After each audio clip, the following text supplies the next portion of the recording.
Hello everyone, Soma madam study গাইডে তোমাদের সবাইকে ওয়েলকাম জানাই। আজকে আমি অষ্টম শ্রেণীর অতীত ঐতিহ্য ইতিহাস বইয়ের আঞ্চলিক শক্তির উত্থান এই দ্বিতীয় অধ্যায়টা আলোচনা করব। এর আগের ভিডিওতে আমি কিছুটা অংশ বুঝিয়ে দিয়েছিলাম, ডেসক্রিপশন বক্সে আমি লিঙ্কটা শেয়ার করে দেবো, তোমরা দেখে নেবে। ভিডিওটা স্কিপ না করে শেষ পর্যন্ত দেখতে থাকো। আমি এই পুরো অধ্যায়টা আজকে বুঝিয়ে দেব এবং সঙ্গে কিছু গুরুত্বপূর্ণ প্রশ্ন উত্তর আলোচনা করব। তাহলে চলো দেরি না করে শুরু করা যাক। এর আগের ভিডিওতে আমি 28 পেজের এই পর্যন্ত আলোচনা করে দিয়েছিলাম।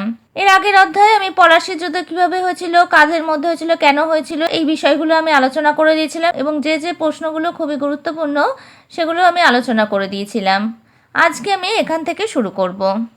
দেখো, মীর কাসিম ও ব্রিটিশ ইস্ট ইন্ডিয়া কোম্পানির সম্পর্ক, বক্সারের যুদ্ধ। তাহলে বক্সারের যুদ্ধ কিভাবে হয়েছিল, কাদের মধ্যে হয়েছিল, মীর কাসিমের সঙ্গে ব্রিটিশ ইস্ট ইন্ডিয়া কোম্পানির সম্পর্ক কেমন ছিল, এইসব বিষয়গুলো আলোচনা করব। ব্রিটিশ কোম্পানির সহায়তায় নবাব পদ পাওয়ার ফলে প্রায় 29 লক্ষ টাকার সম্পদ কোম্পানির আধিকারিকদের দিয়েছিলেন মীর কাসিম। তাহলে মীর কাসিম নবাব পদে আসার পর ব্রিটিশ কোম্পানির সাহায্যে 29 লক্ষ টাকার সম্পদ কোম্পানির আধিকারিকদের দিয়েছিলেন। তাছাড়া বর্ধমান, মেদিনীপুর ও চট্টগ্রামের জমিদারের অধিকারও মীর কাসিম ব্রিটিশ কোম্পানিকে দিয়েছিলেন। ফলে গোড়ায় মীর কাসিমকে নিজেদের বশংবদ হিসাবেই ভেবেছিল ব্রিটিশ কোম্পানি, কিন্তু তাদের সেই ধারণা ভুল প্রমাণিত হয়। তাহলে যেহেতু প্রথম থেকে ব্রিটিশ কোম্পানিকে মীর কাসিম অনেক সহায়তা করেছে, সেই জন্য ব্রিটিশ ইস্ট ইন্ডিয়া কোম্পানি ভেবেছিল যে তাদেরই বশীভূত হয়ে মীর কাসিম তাদেরকে সাহায্য করছে বা তাদের হয়ে কাজ করছে, কিন্তু সেই ধারণা ভুল হিসাবে প্রমাণিত হয়। বাংলার রাজধানী হিসেবে মুর্শিদাবাদের বদলে মুঙ্গেরকে বেছে নিয়েছিলেন মীর কাসিম। পাশাপাশি নবাবের পুরনো সৈন্যবাহিনীকে খারিজ করে আধুনিক সেনাবাহিনী গড়ে তোলার উদ্যোগ নিয়েছিলেন তিনি। এমনকি ক্ষমতাবান জগৎ শেঠের থেকে দূরত্ব বজায় রেখেছিলেন মীর কাসিম। তবে গোড়ায় ব্রিটিশ কোম্পানি মীর কাসিমের পদক্ষেপগুলি নিয়ে বিশেষ ভাবিত ছিল না। ক্রমে ব্রিটিশ কোম্পানির কর্মচারীদের ব্যক্তিগত বাণিজ্যকে কেন্দ্র করে মীর কাসিমের সঙ্গে কোম্পানির বিবাদ শুরু হয়। তাহলে বাংলার রাজধানী হিসাবে মুর্শিদাবাদের বদলে মুঙ্গেরকে বেছে নিয়েছিলেন মীর কাসিম এবং এর সাথে সাথে নবাবের সৈন্যবাহিনীকে খারিজ করে নতুন সেনাবাহিনী, আধুনিক সেনাবাহিনী গড়ে তোলার উদ্যোগ নিয়েছিলেন এবং জগৎ শেঠের থেকেও দূরত্ব বজায় রেখেছিলেন মীর কাসিম। প্রথম দিকে ব্রিটিশ কোম্পানি মীর কাসিমের পদক্ষেপগুলি নিয়ে বিশেষভাবে ভাবিত ছিল না, কিন্তু পরবর্তীকালে ব্রিটিশ কোম্পানির এই কর্মচারীদের ব্যক্তিগত বাণিজ্যকে কেন্দ্র করে মীর কাসিমের সঙ্গে ব্রিটিশ কোম্পানির বিবাদ শুরু হয়। কোম্পানির বণিকদের তরফে বেআইনি ব্যবসার ফলে বাংলার অর্থনীতি সমস্যার মুখে পড়েছিল। একদিকে কোম্পানি শুল্ক ফাঁকি দেওয়ায় নবাবের প্রাপ্য রাজস্বে ঘাটতি পড়েছিল, অন্যদিকে দেশীয় বণিকরা শুল্ক দিতে বাধ্য হওয়ায় অসম প্রতিযোগিতার মুখে পড়েছিল। তাছাড়াও অন্যান্য বিদেশি বণিক গোষ্ঠীও ব্রিটিশ কোম্পানির ক্ষমতার অপব্যবহার নিয়ে নবাবের কাছে নালিশ জানাতে থাকে।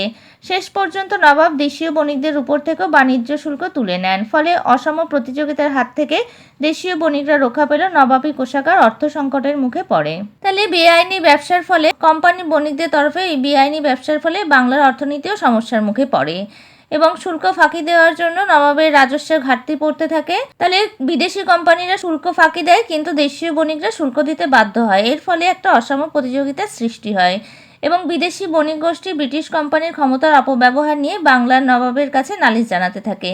শেষ পর্যন্ত দেশীয় বণিকদের উপরও শুল্ক তুলে নেন। এর ফলে এই যে অসম প্রতিযোগিতার সৃষ্টি হয়েছিল তার হাত থেকে বণিকরা রক্ষা পেল, নবাবের কোষাগার কিন্তু অর্থ সংকটের মুখে পড়ে। এর পরের পেজে চলে আসো, দেখো বক্সারের যুদ্ধ ও দেওয়ানি লাভ। তাহলে বক্সারের যুদ্ধ কিভাবে হয়েছিল? 1763 খ্রিস্টাব্দে মীর কাসিমের সঙ্গে ব্রিটিশ কোম্পানি সরাসরি সংঘাত শুরু হয়। তাহলে মীর কাসিমের সঙ্গে ব্রিটিশ কোম্পানির সরাসরি সংঘাত শুরু হয় 1763 খ্রিস্টাব্দে। কাটোয়া, মুর্শিদাবাদ, গিরিয়া, উদয়নালা এবং মুঙ্গেরের যুদ্ধে মীর কাসিম কোম্পানির কাছে হেরে যান। শেষ অবধি বাংলা ছেড়ে অযোধ্যায় পালিয়ে যান মীর কাসিম। কোম্পানির মীর জাফরকে আবার বাংলা নবাব হিসাবে বেছে নেয়। তবে অযোধ্যার শাসক সুজা-উদ-দৌলা ও দিল্লির মুঘল সম্রাট দ্বিতীয় শাহ আলমকে নিয়ে মীর কাসিম ব্রিটিশ বিরোধী জোট গঠন করে। 1764 খ্রিস্টাব্দের অক্টোবর মাসে ওই যৌথ বাহিনীর সঙ্গে ব্রিটিশ কোম্পানির যুদ্ধ হয়। সেই যুদ্ধকে বক্সারের যুদ্ধ বলা হয়। তাহলে বক্সারের যুদ্ধ কত খ্রিস্টাব্দে হয়েছিল? 1764 খ্রিস্টাব্দের অক্টোবর মাসে। এবং কাদের মধ্যে হয়েছিল? এই যে মীর কাসিম ব্রিটিশ বিরুদ্ধে জোট গঠন করে এবং এই যৌথ বাহিনীর সঙ্গে ব্রিটিশ কোম্পানির একটা যুদ্ধ হয়। সেই যুদ্ধকেই বক্সারের যুদ্ধ বলা হয়।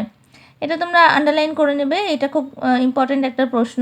তাহলে ব্রিটিশ কোম্পানির সঙ্গে মীর কাসিমের সরাসরি সংঘাত শুরু হয় এবং মুর্শিদাবাদ, গিরিয়া, উদয়নালা এবং মুঙ্গেরের যুদ্ধে মীর কাসিম পরাজিত হয়। তখন সে অযোধ্যায় পালিয়ে যান এবং আবার কোম্পানি মীর জাফরকে বাংলায় নবাব হিসাবে বেছে নেয়। তখন অযোধ্যার শাসক সুজাউদ্দৌলা আর দিল্লির মুঘল সম্রাট দ্বিতীয় শাহ আলমকে নিয়ে মীর কাসিম যেহেতু অযোধ্যায় পালিয়ে যায়, তখন অযোধ্যার শাসক সুজাউদ্দৌলা আর দিল্লির মুঘল সম্রাট দ্বিতীয় শাহ আলমকে নিয়ে মীর কাসিম একটা ব্রিটিশ বিরোধী জোট গঠন করে এবং 1764 খ্রিস্টাব্দে অক্টোবর মাসে এই যৌথ বাহিনীর সঙ্গে ব্রিটিশ কোম্পানির যুদ্ধ হয়। সেই যুদ্ধকে বক্সারের যুদ্ধ বলা হয়। কোম্পানির বাহিনী যুদ্ধে জিতে যায়। মুঘল সম্রাট কোম্পানির সঙ্গে আপোষ রফা করেন, সুজাউদ্দৌলা ও মীর কাসিম পালিয়ে যান। তাহলে এই যুদ্ধে আবারও কোম্পানি জিতে যায় এবং মুঘল সম্রাট কোম্পানির সঙ্গে একটা আপোষ রফা করেন এবং সুজাউদ্দৌলা আর মীর কাসিম পালিয়ে যান। পলাশির যুদ্ধে জয়ের মাধ্যমে ব্রিটিশ ইস্ট ইন্ডিয়া কোম্পানির ক্ষমতা বিস্তারের যে প্রক্রিয়া শুরু হয়েছিল, বক্সারের যুদ্ধের জয়ে তা আরও সফল হয়। তাহলে পলাশির যুদ্ধ ব্রিটিশ ইস্ট ইন্ডিয়া কোম্পানি জিতে গেছিল এবং পলাশির যুদ্ধের পর তারা আরও সফল হয়। বাংলার উপর কোম্পানির রাজনৈতিক ও অর্থনৈতিক আধিপত্য সুনিশ্চিত হয়েছিল। তাছাড়া অযোধ্যার শাসক পরাজয়ের ফলে পুরো উত্তর ভারতে ব্রিটিশ কোম্পানির ক্ষমতা বিস্তৃত হয়। পাশাপাশি দিল্লির মুঘল সম্রাটকে হারিয়ে দেওয়ার ফলে আনুষ্ঠানিক মুঘল সার্বভৌমত্ব সমস্যার মুখে পড়ে। শেষ পর্যন্ত 1765 খ্রিস্টাব্দে মুঘল সম্রাট দ্বিতীয় শাহ আলম ব্রিটিশ কোম্পানিকে বাংলা, বিহার ও উড়িষ্যার দেওয়ানির অধিকার দিতে বাধ্য হন। এরপর অযোধ্যার শাসকের যেহেতু পরাজয় হয়, তখন পুরো উত্তর ভারতে ব্রিটিশ কোম্পানির বিস্তার লাভ হয় এবং দিল্লির মুঘল সম্রাটকে হারিয়ে দেওয়ার ফলেও আনুষ্ঠানিকভাবে মুঘল সার্বভৌমত্ব সমস্যার মুখে পড়ে। 1765 খ্রিস্টাব্দে মুঘল সম্রাট দ্বিতীয় শাহ আলম ব্রিটিশ কোম্পানিকে বাংলা, বিহার আর উড়িষ্যার দেওয়ানির অধিকার দিতে বাধ্য হন। এরপর দেখো দেওয়ানি অধিকার ও দ্বৈত শাসন, এটা খুব ইম্পর্টেন্ট প্যারা, এটা তোমরা ভালোভাবে পড়বে। বক্সারের যুদ্ধে ব্রিটিশ কোম্পানি জিতে যাওয়ার সম্ভবত সবথেকে গুরুত্বপূর্ণ ফলাফল ছিল কোম্পানির দেওয়ানি লাভ। তাহলে বক্সারের যুদ্ধ জিতে যাওয়ার ফলে কোম্পানি দেওয়ানি লাভ করে এবং এটা হচ্ছে সবথেকে একটা গুরুত্বপূর্ণ বিষয়। 1765 খ্রিস্টাব্দের মাঝামাঝি সময় লর্ড ক্লাইভ আবার বাংলায় ফিরে আসেন। তাহলে কত খ্রিস্টাব্দে লর্ড ক্লাইভ আবার বাংলায় ফিরে আসেন? 1765 খ্রিস্টাব্দের মাঝামাঝি সময়। ততদিনে মীর জাফর মারা গিয়ে তার ছেলে নজম উদ্দৌলা বাংলার নবাব হয়েছে। তাহলে মীর জাফর তখন নবাব ছিল। কাসিম যেহেতু পালিয়ে যায়, হেরে যায় যুদ্ধে, তখন মীর জাফরকে নবাব হিসাবে বেছে নেয় ব্রিটিশ কোম্পানি এবং যখন লর্ড ক্লাইভ বাংলায় ফিরে আসে তখন মীর জাফর মারা যায় এবং তার ছেলে নজম উদ্দৌলা বাংলার নবাব হয়েছে। ক্লাইভ অবশ্য বক্সারের যুদ্ধ জয়ের সুবিধাকে ধীরে ধীরে বিস্তৃত করতে উৎসাহী ছিলেন। ফলে বাংলা থেকে দিল্লি পর্যন্ত উত্তর ভারতের ক্ষমতা সরাসরি দখল না করে মুঘল সম্রাটের প্রতি মৌখিক আনুগত্য জানায় কোম্পানি। সেই মতে দ্বিতীয় শাহ আলম ও সুজাউদ্দৌলার সঙ্গে ব্রিটিশ কোম্পানি দুটি চুক্তি করতে উদ্যোগী হয়েছিলেন। সেই মোতাবেক 1765 খ্রিস্টাব্দে এলাহাবাদে দুটি চুক্তি হয়। এই চুক্তি অনুসারে কোম্পানিকে 50 লক্ষ টাকা দেওয়ার বিনিময়ে সুজাউদ্দৌলা অযোধ্যার শাসনভার ফিরে পান। তাহলে এই যে বক্সারের যুদ্ধ জয়ের ফলে ক্লাইভ ধীরে ধীরে তার সাম্রাজ্য বিস্তার লাভ করতে থাকে এবং বাংলা থেকে দিল্লি পর্যন্ত উত্তর ভারতে সরাসরি ক্ষমতা দখল না করলেও একটা মৌখিক আনুগত্য জানায় কোম্পানি। এবং দ্বিতীয় শাহ আলম আর সুজাউদ্দৌলার সঙ্গে ব্রিটিশ কোম্পানি দুটো চুক্তি হয়। সেই মোতাবেক 1765 খ্রিস্টাব্দে এই চুক্তি দুটি হয় এলাহাবাদে। কবে হয়? 1765 খ্রিস্টাব্দে এবং কোথায় হয়? এলাহাবাদে। চুক্তি অনুসারে কি ঠিক হয়েছিল দেখো, 50 লক্ষ টাকা দেওয়ার বিনিময়ে সুজাউদ্দৌলা অযোধ্যার শাসনভার ফিরে পায়। তাহলে ব্রিটিশ কোম্পানিকে 50 লক্ষ টাকা দেওয়ায় সুজাউদ্দৌলা আবার বাংলা শাসনভার ফিরে পায়। কেবল কারা এবং এলাহাবাদ অঞ্চল অযোধ্যা থেকে আলাদা করে মুঘল বাদশাহের হাতে তুলে দেওয়া হয়। বাদশাহ শাহ আলম দিল্লির অধিকার ফিরে পাওয়ার বদলে একটি ফরমান জারি করে। সেই ফরমান অনুযায়ী বাংলা, বিহার ও উড়িষ্যার দেওয়ানি অধিকার ব্রিটিশ কোম্পানিকে দেওয়া হয়। তার বদলে কোম্পানি শাহ আলমকে বার্ষিক 26 লক্ষ টাকা দিতে অঙ্গীকার করে। কারা এবং এলাহাবাদ অঞ্চল অযোধ্যা থেকে আলাদা করে মুঘল বাদশাহের হাতে তুলে দেওয়া হয় এবং শাহ আলম দিল্লির অধিকার ফিরে পাওয়ার বদলে একটি ফরমান জারি করে এবং সেই অনুযায়ী বাংলা, বিহার আর উড়িষ্যার দেওয়ানি অধিকার ব্রিটিশ কোম্পানিকে দেয়া হয় এবং কোম্পানি তার বদলে শাহ আলমকে বার্ষিক 26 লক্ষ টাকা দিতে অঙ্গীকার করে। এরপর দেখো দ্বৈত শাসন ব্যবস্থা, এটা খুব ইম্পর্টেন্ট একটা কোশ্চেন। দ্বৈত শাসন ব্যবস্থা বলতে কি বোঝো? এই প্রশ্নটা খুব আসে, এই প্যারাটা তোমরা ভালোভাবে পড়বে। দেখো, কোম্পানি দেওয়ানির লাভের ফলে বাংলায় এক নতুন ধরনের রাজনৈতিক শাসনতন্ত্র কায়েম হয়। বাস্তবে বাংলায় দুজন শাসক তৈরি হয়। একদিকে রাজনৈতিক ও নিজামতের দায়িত্ব ছিল বাংলা নবাবের হাতে। যাবতীয় আইন শৃঙ্খলা রক্ষার দায়িত্ব রয়ে গিয়েছিল নবাব নজম উদ্দৌলার উপর। অন্যদিকে অর্থনৈতিক কর্তৃত্ব ও রাজত্ব আদায়ের অধিকার পেয়েছিল ব্রিটিশ কোম্পানি। ফলে নবাবের হাতে ছিল অর্থনৈতিক ক্ষমতাহীন রাজনৈতিক দায়িত্ব, ব্রিটিশ কোম্পানি পেয়েছিল দায়িত্বহীন অর্থনৈতিক ক্ষমতা। বাংলার এই শাসন ব্যবস্থাকে দ্বৈত শাসন ব্যবস্থা বলা হয়। তাহলে কোম্পানি দেওয়ানি লাভের ফলে বাংলায় এক নতুন ধরনের রাজনৈতিক শাসনতন্ত্র কায়েম হয় এবং বাস্তবে বাংলায় দুজন শাসক তৈরি হয়। একটা হচ্ছে রাজনৈতিক আর নিজামতের দায়িত্ব ছিল বাংলার নবাবের হাতে এবং সমস্ত নিয়ম শৃঙ্খলা রক্ষার দায়িত্ব গিয়েছিল নবাব নজরুদ্দৌলার ওপর। আরেকদিকে অর্থনৈতিক কর্তৃত্ব ও রাজস্ব আদায়ের অধিকার পেয়েছিল ব্রিটিশ কোম্পানি।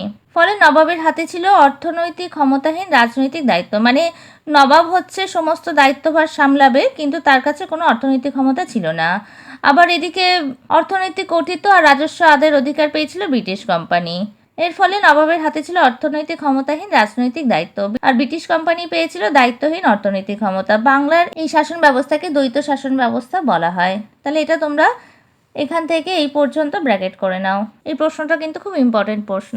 এরপরে দেখো, ব্রিটিশ ইস্ট ইন্ডিয়া কোম্পানি ছিল এক বিদেশি শক্তি এবং সেই প্রথম কোনো বিদেশি বণিক কোম্পানির হাতে একটি সুবার দেওয়ানি অধিকার ন্যস্ত হয়েছিল। ক্রমে দেখা যায় নিজেদের বাণিজ্য চালানোর প্রয়োজনে ব্রিটিশ কোম্পানি ব্রিটেন থেকে মূলধন নিয়ে আসার পরিমাণ হ্রাস পেতে থাকে।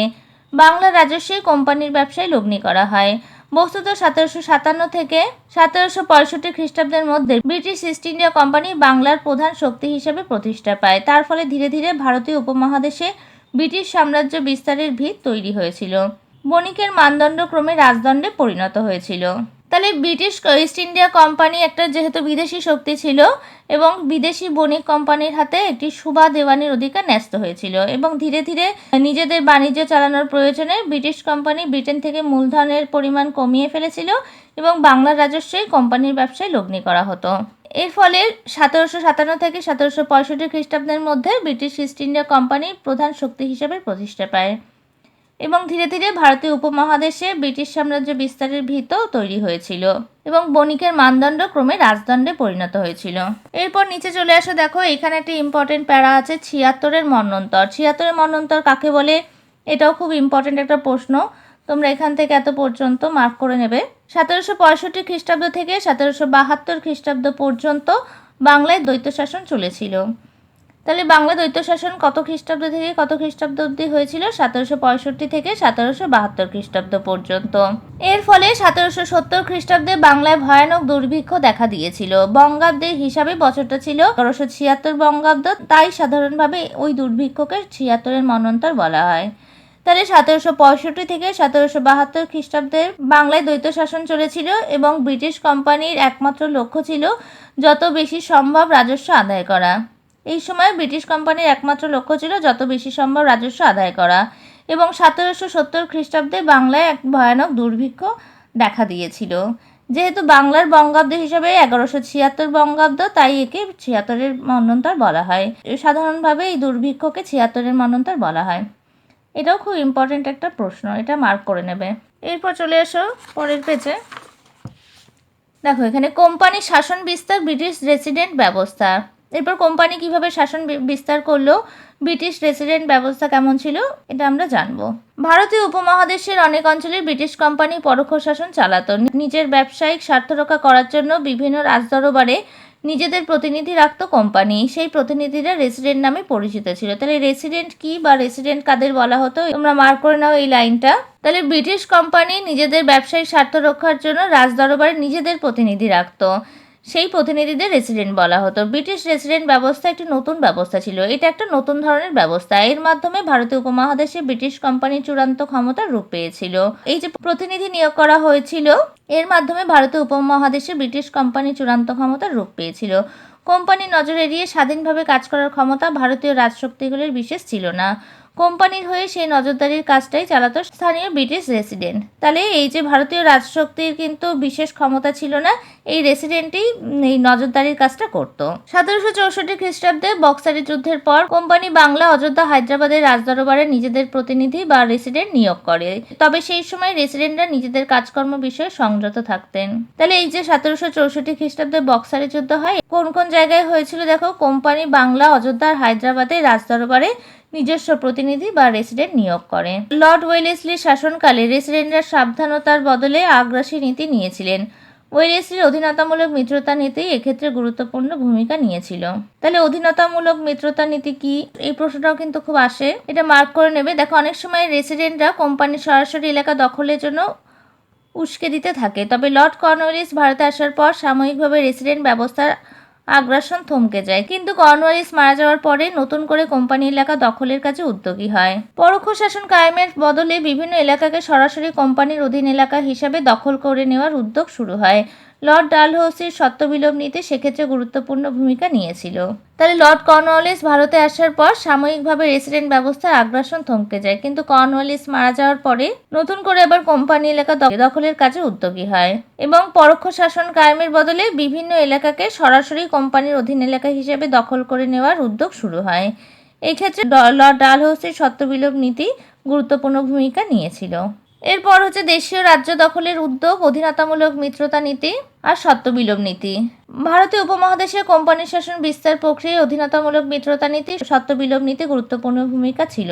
স্বেচ্ছায় কখনো বা যুদ্ধে হেরে যাওয়ার ফলে ওই নীতি দুটির আগ্রাসনের শিকার হয়েছিল। তাহলে এই যে অধীনতামূলক মিত্রতা নীতি আর সত্ত্ববিলোপ নীতি, এই দুটো নীতির শিকার হয়েছিল বিভিন্ন আঞ্চলিক শক্তি, কারণ কখনো তারা স্বেচ্ছায় নিয়েছিল, আবার কখনো যুদ্ধে হেরে যাওয়ার ফলে বাধ্য হয়ে নিয়েছিল। একদিকে হায়দ্রাবাদের নিজাম স্বেচ্ছায় অধীনতামূলক মিত্রতা নীতি মেনে নিয়েছিলেন, অন্যদিকে মহীশূরের শাসক টিপু সুলতান ওই নীতির বিরোধিতা করার জন্য কোম্পানির সঙ্গে যুদ্ধে জড়িয়ে পড়েছিলেন। তাহলে স্বেচ্ছায় অধীনতামূলক মিত্রতা নীতি কে গ্রহণ করেছিলেন বা মেনে নিয়েছিলেন? তাহলে হায়দ্রাবাদের নিজাম। এটা তোমাদের শর্ট কোশ্চেন হিসাবে বা ফিল ইন দ্য ব্ল্যাঙ্কস হিসেবে আসতে পারে।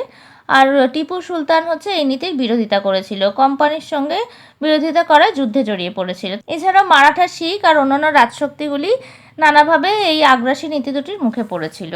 অষ্টাদশ শতকে ভারতীয় উপমহাদেশের রাজশক্তিগুলির মধ্যে অনবরত দ্বন্দ্ব চলতে থাকে এবং প্রত্যেকেই নিজস্ব শাসন এলাকার সম্পদ বাড়ানোর উদ্যোগী হতে থাকে। এর ফলে নিজেদের মধ্যে একটা পারস্পরিক সংঘর্ষ শুরু হয় এবং ব্রিটিশ কোম্পানিকে একটি নতুন রাজনৈতিক শক্তি হিসেবে দেখত রাজশক্তিগুলি। ব্রিটিশ কোম্পানির আগ্রাসী নীতির অন্যতম রূপ ছিল অধীনতামূলক মিত্রতা নীতি।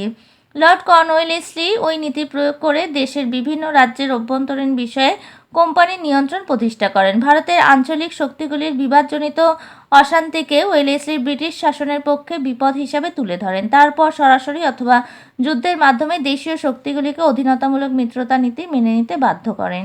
তাহলে ব্রিটিশ কোম্পানির এই যে আগ্রাসন নীতির অন্যতম রূপ ছিল অধীনতামূলক মিত্রতা নীতি, এবং এই নীতি প্রয়োগ করে দেশের বিভিন্ন রাজ্যের অভ্যন্তরীণ বিষয়ে কোম্পানি নিয়ন্ত্রণ প্রতিষ্ঠা করতে থাকে। ভারতের আঞ্চলিক শক্তিগুলির বিবাদজনিত অশান্তিকে ওয়েলেসলি ব্রিটিশ শাসনের পক্ষে বিপদ হিসাবে তুলে ধরেছিলেন।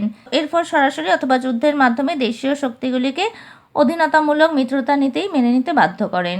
অষ্টাদশ শতকে হায়দার আলী টিপু সুলতানের নেতৃত্বে মহীশূর রাজ্য দক্ষিণ ভারতের অন্যতম প্রধান শক্তি হয়ে উঠেছিল। মহীশূরের সেনাবাহিনী ইউরোপীয় কায়দায় গড়ে তোলা হয়েছিল। মহীশূরের আঞ্চলিক বিস্তার ও অর্থনৈতিক স্বার্থ পূরণ করতে গিয়ে বিভিন্ন শক্তির সঙ্গে হায়দার ও টিপু সুলতানের সংঘাত হয়েছিল এবং এই দ্বন্দ্বে ক্রমেই ব্রিটিশ কোম্পানি নাক গলাতে থাকে। ফলে নিজেদের বাণিজ্যিক স্বার্থ রক্ষার জন্য মহীশূরের বিরুদ্ধে রাজনৈতিক লড়াইয়ে উদ্যোগী হয় ব্রিটিশ কোম্পানি।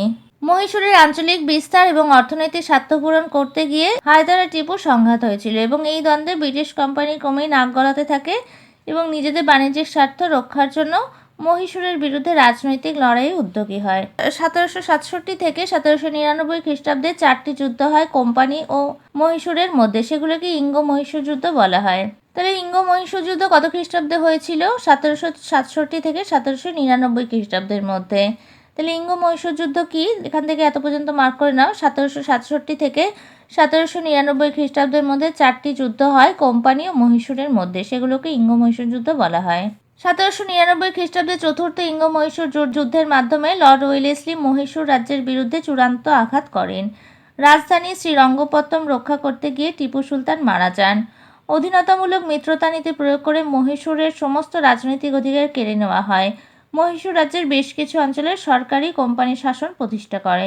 রাজধানী শ্রীরঙ্গপত্তম রক্ষা করতে গিয়ে টিপু সুলতান মারা যায় এবং অধীনতামূলক মিত্রতা নীতি প্রয়োগ করে সমস্ত রাজনৈতিক অধিকার কেড়ে নেওয়া হয়।